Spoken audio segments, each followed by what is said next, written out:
Adeline POV. Nasa kantin ako kumakain, nang may narinig akong may sumigaw. Ngunit hindi ko siya maintindihan, dahil napakalayo pa niya at hingal na hingal pa. Pagdating niya sa harap ko, ayun akala mo hinabol ng mga holdapper sa kanyang itsura. Ano nangyari sa'yo, at bakit ka ba tumatakbo ha?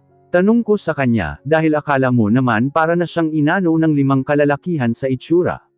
Gulo ang buhok at hingal na hingal pa. Ano ka ba? Kanina pa kita tinatawagan. Ganting sagot niya sakin, at pasiga pa, na akala mo naman may nagawa akong mali sa kanya. E paano naman kita maintindihan ang layo-layo mo, tapos kung makasigaw ka, akala mo naman hinahabol ka ng mga holdapper dyan. Ganting sagot ko sa kanya, huminga pa siya ng pataas pababa bago niya ako sinagot, at saka ngumiti na akala mo naman walang nangyari. Hindi naman yan ang ibig kong sabihin kamahalan, sa cellphone mo pa ako tumatawag do. Sagot niya nang medyo nahimasmasa na siya, kaya napatingin ako sa cellphone ko. At yun nga ang dami niyang tawag sakin na hindi ko nasagot, kasi naman naka-silent mode ang aking phone, napangiwi pa ako dahil ang sama ng tingin niya sakin. Ay, sorry po, naka-silent ang aking cellphone kaya hindi ko narinig, sorry my friend, lambing ko sa kanya, at ang babae inismiran lang naman ako, pinaikot-ikot pa ang kanyang mga mata, kaya natawa ako sa itsura niya. E bakit ka nga nagtatakbo kanina, daig mo po ang hinahabol ng mga holdapper ah? Tanong ko sa kanya ulit, nang makaupo na siya sa tabi ko, at binigyan ko naman agad siya ng tubig. O eto tubig, ubus ko na yung soft drinks, ngiwi ko sa kanya, at inirapan lang ako, pero ininom naman niya ang bigay ko. Sorry ha, Atlas naman may tubig no? Sabi ko sa kanya, dahil ang sama ng tingin sakin. Oo nga no, salamat friend sa tubig, ang sarap. Biro pa niya sakin, at yun nga nagtawanan na kami, sa aming kabaliwan. E bakit ka ba tumatakbo kanina? Tanong ko ulit sa kanya nang mahimasmasa na siya. Huminga muna siya ng malalim, bago niya ako hinarap. Eto nga friend, nagpatawag si Miss Mangiba na magtitipon daw tayong lahat, kasi may emergency daw. Balita niya sa akin, napakunot-noo pa ako sa sinabi ng aking kaibigan sa akin. Emergency. Pag-uulit ko sa sinasabi niya. Bakit may emergency? Wala pa naman seasons ha, isa pa anong meron? Dagdag ko pa, dahil nagtataka talaga ako sa sinabi ng aking kaibigan. Nagpapatawag lang kasi ng emergency ang manager namin, kung madaming customer na darating, kaya naman nagtataka talaga ako. Aba ewan ko friend, kaya nga pupunta tayo sa office ni Miss Mangiba, para malaman natin diba? Pabalang naman nasagot niya sakin, kahit kailan talaga tong maldito kong kaibigan, mukhang sinumpong na naman. Pero mabait naman siya, at mahal ko syempre. Isa siya sa tumulong sakin noon, bago pa ako dito sa Manila. Naalala ko pa ng kararating ko lang, hindi ko alam kung saan ako pupunta, kasi naman galing pa ako sa probinsya, at wala akong ni isang kilala dito. Tapos namudos pa ako ng kapwa ko Pilipino. Ayun yung baon kong pera kinuha pa, kaya ang kalabasan gutom na gutom ako sa araw na yon. Mabuti na lang siya ang nakakita sakin. Kaya nagbalik ako kung paano kami nagkakilala, nakaupo ako sa isang bangkita, dahil hindi ko alam kung saan ako pupunta. Miss okay ka lang? Tanong sa akin na may awa sa kanyang mukha, na para bang naiintindihan niya ang aking sitwasyon. Ha? Hindi ako okay? Naiiyak kong sagot sa kanya, wala na akong pakialam sa araw na yun, kung pagtatawanan niya ako o maawa siya sa akin, dahil nakakaawa naman talaga ako, lalo na ang aking itsura. Halika miss, taga saan ka? Malambing na boses niyang tanong sa akin, tiningala ko pa siya, at maganda naman siya. Tapos naramdaman niya ata na pagod ako at gutom, kaya naman hindi siya nagdalawang isip na tinulungan ako at pinakain. At dinala niya ako sa kanyang boarding house, buti na lang medyo maluwag, sakto lang sa pangdalawahan, kaya sa araw na yun, sobra-sobra akong nagpapasalamat sa Diyos at sa kanya.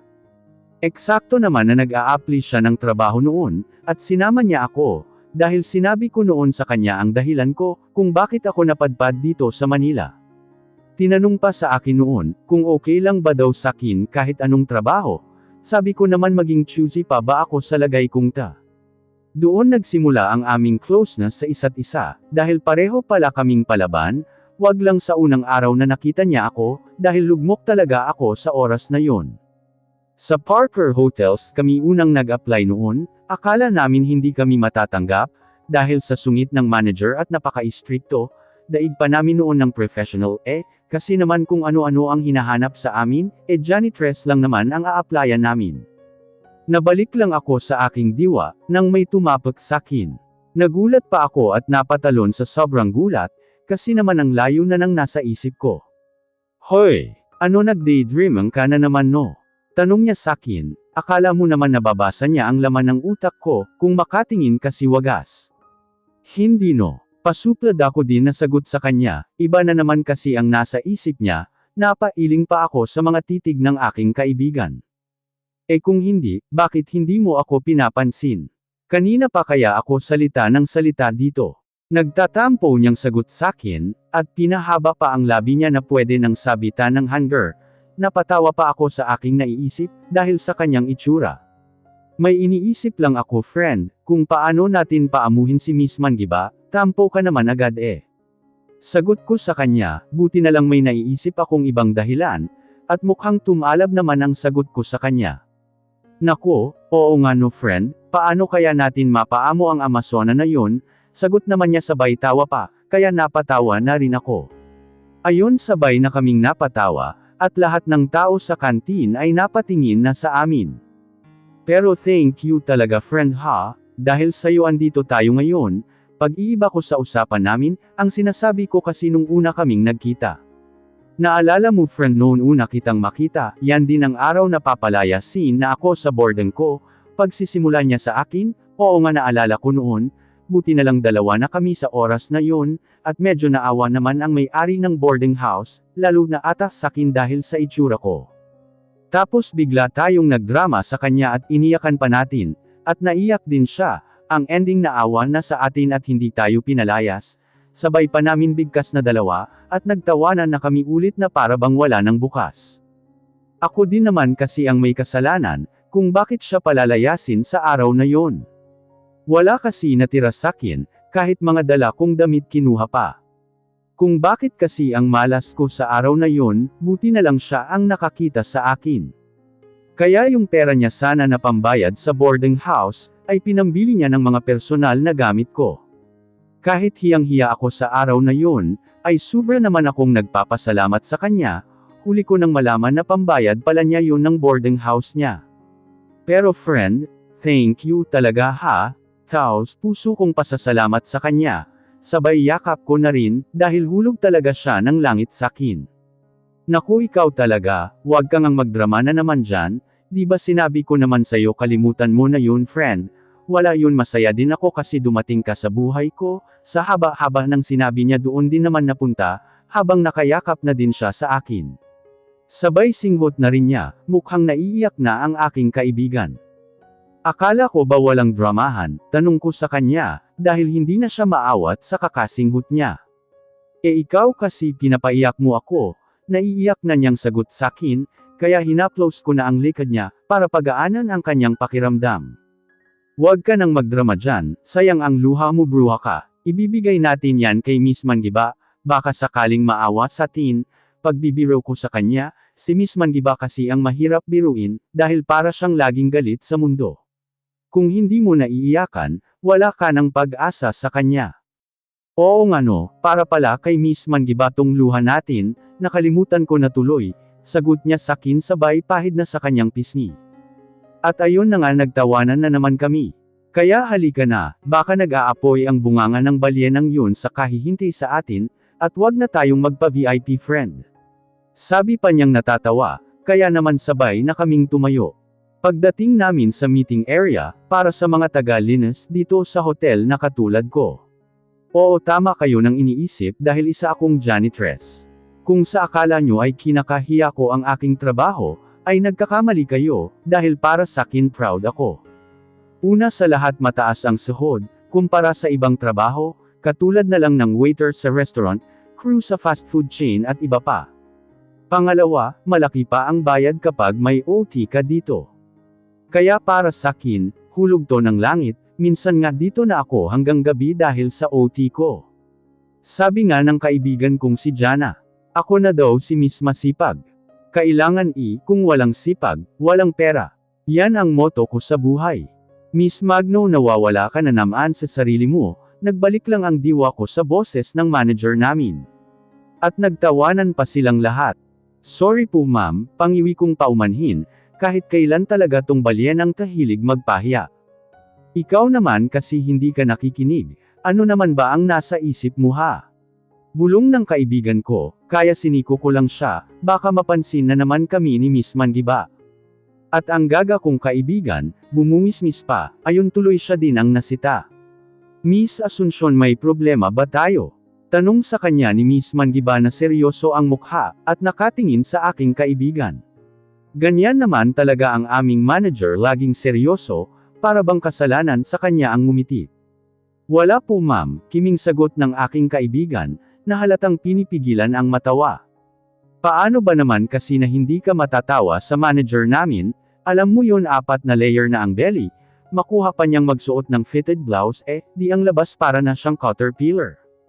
Kaya matatawa ka talaga sa itsura niya, ramdam ko din sa mga kasamahan namin na pinipigil din ang sarili. Okay bueno, magsisimula na ako. Pagsisimula ni Miss Manggiba sa kanyang sasabihin, dahil tahimik na kaming lahat na nakikinig sa kanya. Kaya pinatawag ko kayong lahat dahil sa isang emergency, sigonde niya habang kami tahimik at nakikinig. Darating ang Big Boss, or I could say ang CEO, pagpapatuloy niya. Napasinghap pa ang lahat na narito, dahil sa sinabi ng manager. At nagsimula ang ingay. Tigil, hindi pa ako tapos. Awat ni Miss Manggiba sa amin, sabay taas ng kamay. Kasi naman kung makareact naman tong mga kasama ko, akala mo may nakakabigla. At nagsitigil naman sila, ako kasi baliwala naman ang aking nalaman. Ano naman kung darating? Bakit may bonus ba siyang ibibigay sa amin? Kausap ko sa sarili ko, napangiwi pa ako sa aking iniisip. Kaya lahat kayo linisin niyo mabuti ang kwarto, lahat pati kasulok-sulukan, at pati yung mga bakanteng kwarto, bilin sa amin ng manager. Para sabihin ko sa inyo, si Mr. CEO ay mabusisi sa lahat, ayaw niya ang madumi at makalat, at nakita nyo naman diba? Hindi basta-basta ang pinagtratrabauhan natin, pasalamat na lang kayo, at nakapasok pa kayo dito. Mahaba-habang litanya ni Miss Manggiba sa amin.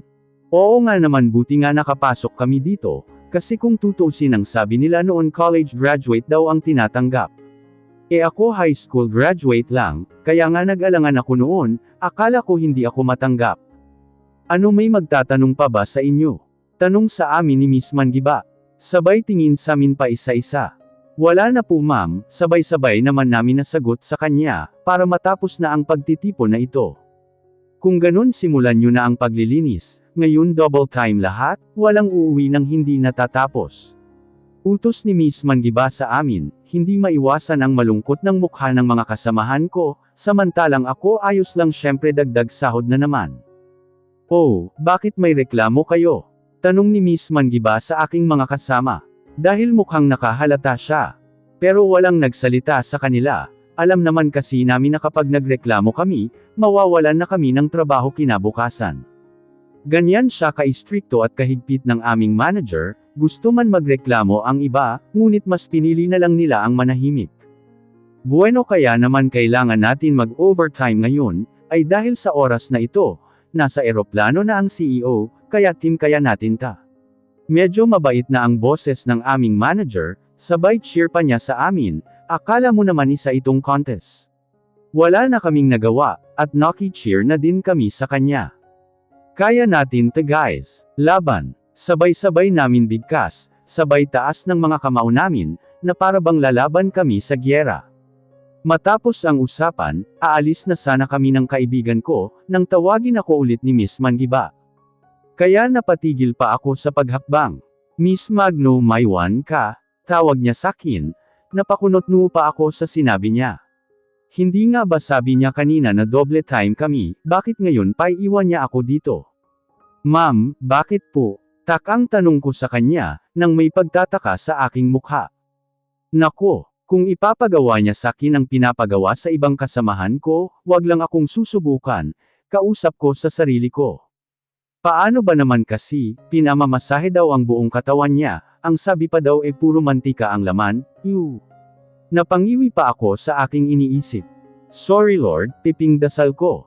Miss Magno, naririnig mo ba ako? Boses ni Miss Manggiba, ang nagbalik sa akin realidad. Yes ma'am, ano po ulit? Sagot sa kanya, sabay tanong ko at napangiwi. Napailing na lang ang balye na si Miss Manggiba. Ang sabi ko, ikaw ang inatasan ko na maglinis sa penthouse. Bukod sa wala naman akong ibang pagkatiwalaan maliban sa'yo, medyo touch naman ako sa sinabi ng manager namin kahit paano. Kahit masungit siya sa iba, mabait naman sa akin. Ang sabi nga niya sa akin, ay hindi daw kasi ako maarte. Yan naman ay patunay na ako talaga ay rocketerang dalaga. Thank you ma'am. Sagot ko sa kanya na may kinangpa ang aking mga mata. Pero bigla akong natigilan. Ano daw sa penthouse? Wait ma'am, ano po sa penthouse po? Pag-uulit ko sa sinabi niya sa akin. Napakunot noo pa siya sa tanong ko. Oo, may problema ba Adeline? At ayun nga binanggit na ang pangalan ko, once kasi na pangalan na ang banggitin niya, ibig sabihin hindi ka na pwede tumanggi pa. Dahil may kalalagyan ka talaga. Wala po ma'am, mahina kong sagot, na alam ko naman abot sa kanyang pandinig. Good? Eto ang susi, pwede ka naman hindi pumasok bukas, kasama yung magiging kasama mo sa paglilinis ng penthouse. Sabi pa sakin, kaya lang naman ayaw ko sa penthouse, dahil ang sabi-sabi sa hotel, ay masyado daw arrogante ang may-ari. Kahit nga daw maliliit na bagay ay nagagalit na, kapag may nasira. Kahit pa daw accident lang, para daw sa kanya walang excuses. Huwag ka nang mag-alala, with payment yan, pero wag mo sasabihin sa iba ha. Halos pabulong na sabi sa akin ni Miss Manggiba, kaya naman yung pag-alala ko kanina, ay napalitan ng kinang sa aking mga mata. Ikaw talaga Miss Magno, kapag pera na ang pinag-uusapan nag-iiba talaga ang anyo mo, pabiro pa niyang bulalas sa akin, mukhang napansin nga niya ako. Naku ma'am, kailangan diretso ko naman nasagot sa kanya sabay ngisi na rin, napailing na lang siya sa akin. Sige na, lumabas ka na at makasimula na kayo, lalo at kunti na lang ang oras. Pagpapalayas pa niya sa akin, kaya naman nagpaalam na ako sa kanya, at hinanap ko na ang aking kaibigan. Pero kanina pa ako naghahanap sa babaeng yun, at hindi ko makita, kaya tinawagan ko na sa kanyang cellphone. Isang ring lang naman ang ginawa ko, buti at sinagot naman niya agad. Hello Adi, bakit? Tugon niya agad sa akin, sigurado ako na nakita niya agad ang pangalan ko, sa screen ng cellphone niya. Babaita, saan ka ba? Sagot ko agad sa kanya, dahil kanina pa ako naghahanap sa kanya, lalo mag-aalas 2 na ng hapon. Andito ako, bakit? Sagot niya na nagpelosopo pa, kahit kailan talaga ang aking kaibigan. Kapag hindi ka pa sumagot ng maayos dyan, maghahanap talaga ako ng ibang kasama ko na maglilinis sa penthouse. Panakot ko sa kanya, dahil mukhang hindi niya ako siseryosuhin. Papatayin ko na sana ang tawag ko, nang narinig ko siya nang sumigaw. Wait friend, hintayin mo ako, saan ka mo? Sa penthouse. Tanong niya sakin, parang nakikita ko na ang itsura niya, sigurado ako nagtatalon yun sa tuwa. Isa kasi sa pangarap niya ang makita ang kabuuan ng penthouse. Siyempre ako na rin, pagkakataon ko na rin ito. Habang nakasakay kami sa hotel's car, nakikita namin ang magandang tanawin sa labas papunta sa penthouse, nasa likod lang kasi ito ng hotel. Ngunit medyo malayo. Sa 2 taon kong pagtratrabaho dito, hindi ko pa naikot ang buong hotel, puro na lang kasi akong overtime. Ngayon ko lang talaga mapagmasdan ang labas ng hotel, maliban na sa maganda ang loob, masasabi kong napakaganda, at napakaaliwalas sa labas ng hotel, lalo na sa likod nito. Mabuti na lang pala at ako ang inatasan na maglinis sa penthouse, kaya eto na pagkakataon namin, na malibot ang kabuuan ng labas ng hotel. Wow friend, ang ganda pala dito no, manghang sabi ng aking kaibigan. Dahil pati ako, hangang-hanga ako sa aking nakikita. Oo nga Jana, ganito pala dito, kaya pala ang daming dumadayo. Dahil marami palang pasyalan dito sa labas ng hotel. Pagsang-ayon ko sa sinabi ng aking kaibigan. May nadaanan pa kasi kaming lik kanina. At napakaganda. Ma'am, andito na po tayo, biglang sabat naman ng driver sa hotel's car, sabay pa namin inismiran ni Jana, dahil sa tinawag niya sa amin. Ma'am ka dyan, ikaw Eric ha, huwag kang maniro ng araw. Sigaw ng kaibigan ko kay Eric. Napailing na lang ako sa dalawa, dahil para silang aso at pusa. Ang saplode mo talaga Jana, ang ganda mo na sana eh. Sagot naman ni Eric sa kaibigan ko. Habang ang isa, parang sasabog na ang ilong. Dahil mukhang nenas na. Lumayas ka na nga. Alam ko na maganda na ako, hindi ko kailangan ng papuri mo. Babalik ka na lang mamaya kapag tapos na kami dito, shoo. Sagot naman ni Jana kay Eric. Sabay sinyas pa sa kamay na umalis na siya. Habang ako nanunood lang sa kanilang dalawa. Wala naman nagawa yung isa, kundi umalis na rin na pang-ising-isi pa sa kaibigan ko. Ikaw talaga Jana, hindi ka na naawa sa tao. Pangungonsensya ko sa kanya, dahil kung ipahiya niya si Eric, para kasi may something silang dalawa. Dahil napapansin ko kay Eric, baliwala ang kasupladahan ng aking kaibigan sa kanya. Aba, bakit friend, inano ko ba siya? Painosente pa niyang sagot sakin. Pinapahiya mo kaya yung tao friend, gwapo naman si Eric ah. Naku ikaw kapag yun nanligaw sa iba, huyo ka sa kanya. Panakot ko pa, mukha naman tumalab dahil nag-iba ang kanyang itsura, na para bang nawalan ng pera. Ganon na ba ako kasama sa kanya friend? Tanong niya sakin, na pinalungkot pa ang mukha. Oo friend, masamang masama pa. Pagsang-ayon ko sa sinabi niya, at dinagdagan ko pa. Kaya naman tinignan ako mula ulo hanggang paa, napansin ata niyang natatawa na ako. Ikaw Adelan Magno ha, halika na at maglinis tayo para makauwi na. Pag-iiba niya sa usapan, kaya naman napahagalpak na ako sa tawa. Dahil mukhang tumalab yung panakot ko sa kanya.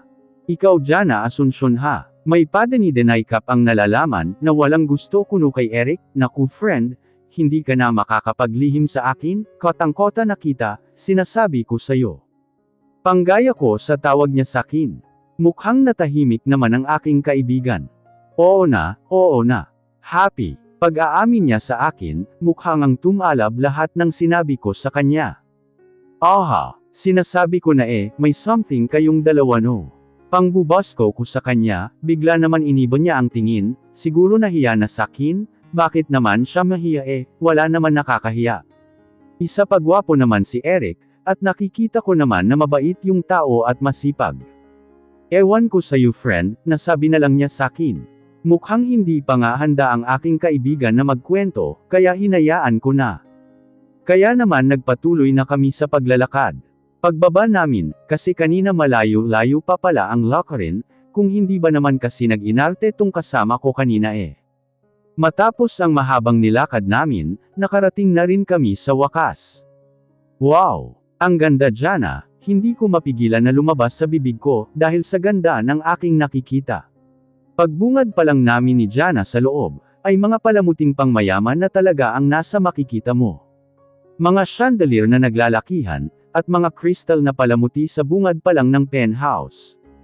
Oo nga friend, ang sarap siguro tumira dito no. Sagot niya sakin, pero nas-iko ko siya dahil sa sinabi niyang tumira dito, hindi naman masama ang mangarap pero ang kaibigan ko may balak pa ata. Ouch! Sadisto mo talaga kahit kailan. Pakunwari naman na nasaktan ko siya, alam ko naman drama lang niya. Siniko kita para magising ka sa katotohanan, mas masakit ang masaktan ng paulit-ulit. Pag-drama kong sagot sa kanya, ginaya ko pa si Bea Alonzo. Idol ko kasi na artista yon. Oo na. Ako na ang mali. Bakit mali ba ang magmahal? Pagsasakay naman niya sa kalokohan ko. At para sa kanya si Maha Salvador din ang idol niya. At sabay pa kaming nagkatawanan sa kagagawan namin dalawa. Hay naku friend, uumagahin tayo dito, kung hindi pa natin sisimulan, pagbasag ko sa kalokohan namin dalawa. Ikaw kasi ang dami mong pakulo. Balik sisi naman niya sakin. Kaya bago pa kami pagsisihan, ay napagkasunduhan namin na maghiwalay kami sa paglilinis. Dahil malawak at malaki ang penthouse. Kapag magkasama kami baka wala na kaming matapos. Lalo at pareho pa kaming memosa alam nyo na. Shorot. Friend, ako nasa living room at kusina ha. Doon ka na lang sa taas.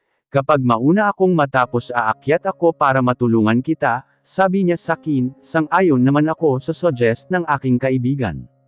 Mabuti rin at siya na ang unang nagsabi sakin. Dahil balak ko din naman. Okay friend, ganun na nga, at kapag naman ako ang naunang natapos, ako din ang bumaba, at ikaw naman ang tulungan ko ha, pagsang-ayon ko sa kanya at tumungo naman siya. At yun nga umakyat na ako sa taas, at iniwan ko na siya. Ang guest room ang inuna kong binuksan. Bago ako magsimula sa paglilinis, pinasadahan ko muna total naman, minsanan lang naman mangyari ito sa tanan ng buhay ko. Wow! Hindi mapigilan ang aking sarili sa pagkamangha sa loob. Para sakin maaliwalas ang kulay ng loob nito, ang sarap sa pakiramdam.